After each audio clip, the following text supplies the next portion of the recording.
সোমবার সকালে নিজ বাড়ি থেকে উদ্ধার হয় কুড়িগ্রামের নাগেশ্বরীর দিগদারি এলাকার বাবলু মিয়ার স্ত্রী মহিমা বেগমের ক্ষতবিক্ষত মরদেহ।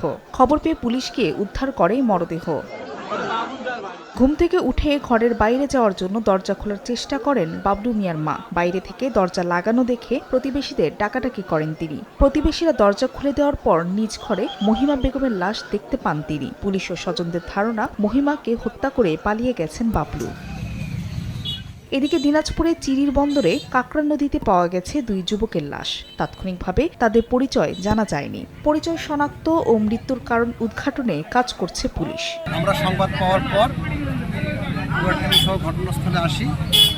লাশ দুটোকে নদীর ধারে বেরানোর পরে লাশ শনাক্তের চেষ্টা করি। এছাড়া নারায়ণগঞ্জের রূপগঞ্জের পলখান এলাকায় রাস্তার পাশে একটি মরদেহ পড়ে থাকতে দেখেন পথচারীরা। খবর পেয়ে পুলিশ গিয়ে লাশ উদ্ধার করে।